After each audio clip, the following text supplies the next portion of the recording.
underneath Lake Bonneville. And that's why it has all this grubbly stuff here. It came up and cooled off really quickly, so it didn't have a chance to form crystals. This is a natural glass, and so it doesn't have a structure. It breaks according to the way that I hit it, generally. And I'm going to just tap it with this soft hammerstone.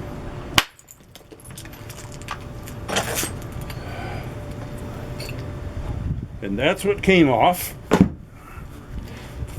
And if you wanted to amputate your fingers or something, you see how thin those edges are? They're up to 100 times sharper than a razor blade. And so now that I've got this piece, I very gingerly handle it, and I'll use a piece of antler. This is the base of a deer antler. That was already cracked.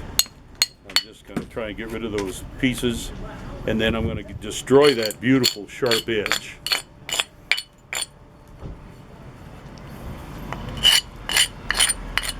Because otherwise I end up with this pigment that I use to decorate my tools. And I'd just as soon not. So I'm going to get rid of this thick part here. It doesn't belong to any kind of a spearhead shape. And this is the base of a mule deer that I'm using for percussion flaking.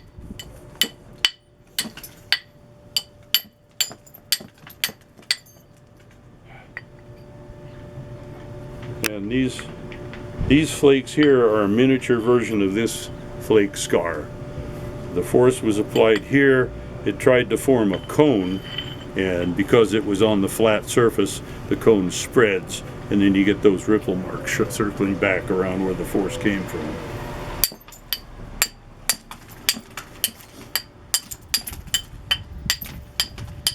So you keep beating on the piece until it has achieved the shape that you want, and then you shift over to this other technique called pressure flaking.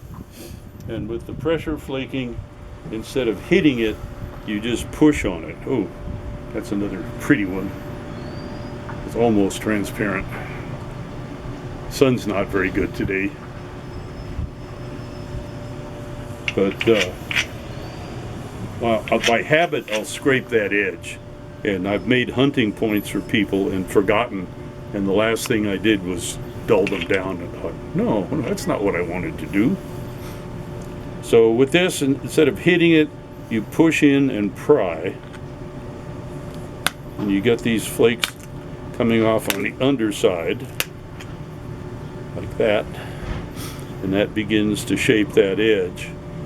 And then prehistoric people aren't sitting up on furniture. They're squatting or sitting on the ground. And so they can use techniques where they would be able to use the power of their legs instead of just their hands and their shoulders. And with that, they would brace one hand here and set their other elbow in against their knee, and then build up the force in with their legs and pry. And the flakes that come off are much larger than the ones that came off from my shoulder. And that's one of the reasons why prehistoric points are much thinner and flatter than mine. And then you just keep doing that over and over again until you're done.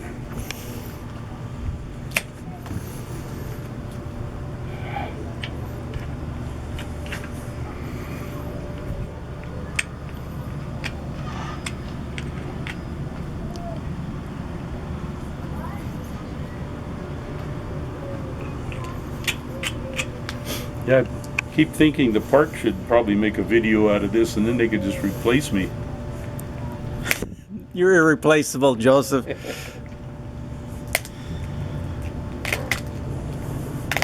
Well, thank you. I've seen you here on and off, and I've never taken the time to stop. and I know you've taught thousands of people the craft. So I hope you stick around a long time. Well, I'm leaving tomorrow, but I'll be back next October. Oh, okay. It gets too hot here. I understand. Yes. So where do you spend the other time? Lately, I've been going into southern Utah Oh.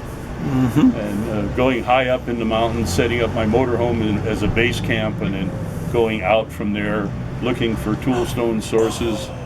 And then there are a lot of rock art sites and ruins. I go visit those. It's a big world. It's hard to see everything. Yep. Okay. Yeah, when I retired, I went over there. I was going to spend 6 weeks and see everything. And that was, I don't know, 14 years ago or something. What were you thinking? But now I have a pretty good idea where these things are that I want to see.